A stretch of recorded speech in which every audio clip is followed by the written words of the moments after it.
ओम नमः शिवाय। हर हर महादेव। स्वागत है आप सभी का मेरे यूट्यूब चैनल पर। भगवान शिव की पूजा विधि, किस प्रकार से हमें भगवान शिव की पूजा करनी चाहिए।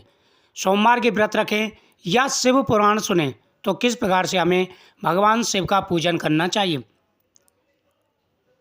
पूजा के दिन प्रातः स्नान आदि नित्य कर्मों से निवृत्त होकर पवित्र हो जाएं। उसके पश्चात पूजा स्थल को अच्छी तरह से साफ कर लें। जहाँ पर आपको भगवान शिव का पूजन करना है वहाँ पर आपको उस जगह को अच्छी तरह साफ करें। वहाँ पर एक चौकी रखें और फिर वो उस चौकी के ऊपर एक कपड़ा बिछाएं। भगवान शिव, माता पार्वती और नंदी को पवित्र जल अर्पित करें। मिट्टी पर आपको थोड़ी सी मिट्टी वहाँ पर रखें और शिवलिंग पर मिट्टी के बर्तन में पवित्र जल भरकर ऊपर से बिलपत्र, आक व धतूरे के पुष्प, चंदन, चावल आदि के साथ चढ़ाएं। यानी शिवलिंग पर मिट्टी के बर्तन में जो पूजा मानी जाती है पवित्र, जिसका ज़्यादा महत्व है वो मिट्टी के बर्तनों का महत्व होता है। भगवान शिव की पूजा करते समय अगर अभिषेक के लिए या कोई भी पदार्थ चढ़ाने के लिए मिट्टी के बर्तन का प्रयोग करते हैं तो पूजा बहुत जल्दी फलदायक होती है। आजकल लोग बहुत से ऐसे करते हैं कि बाज़ार से दूध की थैली लाते हैं, दूध थैली फाड़ी और थैली से ही चढ़ा देते हैं, या तांबे के बर्तन में दूध डाल करके चढ़ा देते हैं। तो आपको ध्यान रखना है कि मिट्टी के बर्तन लें, ज़्यादा अच्छा है। शिवलिंग पर मिट्टी के बर्तन में पवित्र जल भरकर ऊपर से बिलपत्र, आक व धतूरे के पुष्प, चंदन, चावल आदि भगवान शिव को समर्पित करें। यदि नज़दीक कोई शिवालय ना हो तो शुद्ध गीली मिट्टी से ही शिवलिंग बनाकर उसकी पूजा की जा सकती है। अगर शिवालय आपसे दूर है तो आप क्या करें, वही मिट्टी से शिवलिंग बनाएं और मिट्टी से शिवलिंग बना करके वहीं पर भगवान शिव की पूजा करें। इससे भगवान कृष्ण भी प्रसन्न होते हैं और मनवांछित फल की प्राप्ति हो जाती है। जो व्यक्ति इस प्रकार से भगवान शिव की पूजा करते हैं उनके मन में जो भी कामना है हर प्रकार की मनोकामना पूरी हो जाती है। भगवान शिव को ये चीज़ें अर्पण करें। साथ ही जौ, तिल, खीर और बिलपत्र का आप हवन भी करें। अगर संभव हो तो इन चीज़ों को एकत्र करके समुदाय के साथ में हवन भी करें। अगर आप शिव पुराण की कथा सुन रहे हों तब भी यही विधि है। कथा श्रोताओं को सबसे पहले कथा वाचक से दीक्षा ग्रहण करनी चाहिए। दीक्षा लेने के बाद ब्रह्मचर्य का पालन करें। जमीन पर सोना, पत्तल में खाना और प्रतिदिन कथा समाप्त होने के बाद ही भोजन करना चाहिए।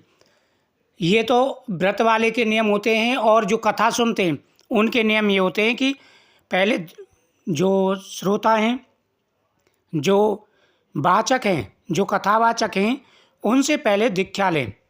उनसे दीक्षा लेने के बाद में आप ब्रह्मचर्य का संकल्प करें और ज़मीन पर सोएं, पत्तल में खाना खाएं और प्रतिदिन कथा का श्रवण करें। जब से पुराण की कथा आप सुन रहे हों तो इन नियमों का आपको पालन करना है। शिव पुराण कथा का व्रत जो भी लेता है उसे दिन में एक ही बार जौ, तिल या चावल का भोजन ग्रहण करना चाहिए। जिसने सिर्फ कथा सुनने के लिए व्रत किया हुआ है, प्याज, लहसुन, हींग, गाजर और मादक वस्तुओं का सेवन ना करें। यानी जिसने शिव पुराण की कथा सुनने के लिए और व्रत का साथ ही संकल्प किया है कि मैं जब तक कथा सुनूंगा व्रत भी रखूंगा, तो उनको प्याज, लहसुन, हींग, गाजर, मादक वस्तुओं का सेवन नहीं करना चाहिए। प्याज, लहसुन, हींग, गाजर ये एक ही कैटेगरी में आते हैं। ये मादक पदार्थ माने जाते हैं, तामसिक भोजन माने जाते हैं, इनको नहीं करना चाहिए। कथा करने वाला काम क्रोध से बचे। ब्राह्मण व साधु संतों की निंदा उसे नहीं करनी चाहिए। गरीब, रोगी, पापी, भाग्यहीन एवं निसंतानों को शिव पुराण की कथा जरूर सुननी चाहिए। कथा सभी को सुननी चाहिए, इससे हर प्रकार की मनोकामना पूरी हो जाती है। कथा समाप्त होने पर उसके बाद में उत्सव मनाए। भगवान शिव की पूजा करें, कथावाचक की पूजा करें, उन्हें दान दक्षिणा देकर संतुष्ट करें। कथा करवाने के लिए सर्वप्रथम विद्वान ब्राह्मणों से उत्तम मुहूर्त निकलवाना चाहिए। शिव पुराण के लिए श्रावण, भाद्रपद, अश्विन, अगहन, माघ, फाल्गुन, वैशाख, जेठ इन महीनों में आप शिव पुराण की कथा का श्रवण कर सकते हैं और साथ ही पूष के महीने में आप प्रतिदिन कथा सुन सकते हैं। ये महीना भी पूजा पाठ के लिए शुभ माना जाता है। लेकिन विद्वानों के अनुसार जिस दिन भी शिव पुराण कथा प्रारंभ हो वही शुभ मुहूर्त माना जाता है, क्योंकि भगवान के नाम के लिए कोई शुभ मुहूर्त नहीं होता। भगवान तो खुद ही शुभ मुहूर्त है, उनके बनाए हुए मुहूर्त हैं। भगवान के नाम से ही हर चीज़ शुद्ध हो जाती है, तो उनके लिए क्या मुहूर्त देखना, जब चाहे उस समय कथा सुन सकते हैं। पुराण करवाने के लिए स्थान अत्यधिक पवित्र होना चाहिए। जन्मभूमि में शिव पुराण करवाने का विशेष महत्व बताया गया है। जहाँ पर आपका जन्म हुआ हो वहाँ पर शिव पुराण करवाना चाहिए, शुभ माना जाता है। इसके अतिरिक्त हम तीर्थों में भी शिव पुराण का आयोजन कर विशेष फल प्राप्त कर सकते हैं। फिर भी जहाँ मन को संतोष पहुँचे उसी स्थान पर शिव पुराण की कथा करवानी चाहिए। जहाँ जैसा संभव हो उसी प्रकार से शिव पुराण की कथा सुनें। इस पुराण में लगभग 25,000 श्लोक हैं तथा यह क्रमशः 7 खंडों से बनी है। विदेश्वर संहिता, रुद्र संहिता, सतरुद्र संहिता, कोटि रुद्र संहिता, उमा संहिता, कैलाश संहिता, वायु संहिता, इनमें से रुद्र संहिता के 5 खंड हैं तथा वायव्य संहिता के 2 खंड हैं।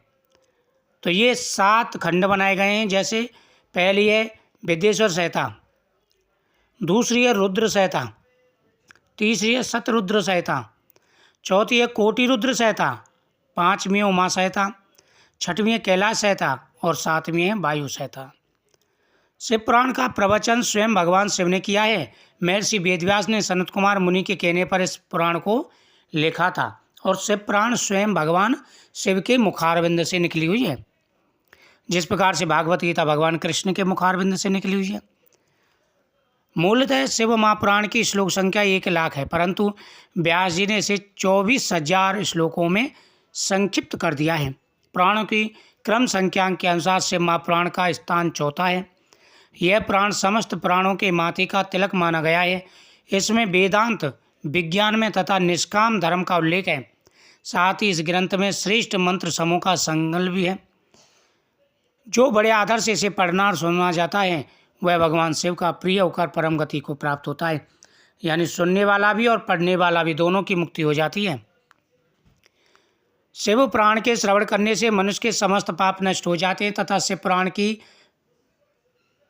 कथा का श्रवण करने मात्र से ही शिव धाम की प्राप्ति हो जाती है। मनुष्य को चाहिए कि वह भक्ति, ज्ञान और वैराग्य से संपन्न हो बड़े आदर से इसका श्रवण करें। 12 संहिताओं से युक्त यह दिव्य शिव पुराण परम ब्रह्म परमात्मा के समान विराजमान है और सबके लिए उत्कृष्ट गति प्रदान करने वाला है। इसलिए सभी को पूरी भक्ति भाव के साथ में इस पुराण का श्रवण करना चाहिए। जो भी भगवान शिव के इस पुराण का श्रवण करते हैं उनकी हर मनोकामना पूरी हो जाती है। तो आप इस प्रकार से भगवान शिव की पूजा करें, आपके जीवन में आ रहे सारे कष्ट दूर हो जाएंगे और शिव पुराण की कथा का श्रवण करें। अपनी अगर कोई इच्छा है तो वो भी आप बोल सकते हैं, नहीं तो आप निष्काम भाव से श्रवण करें। ओम नमः शिवाय।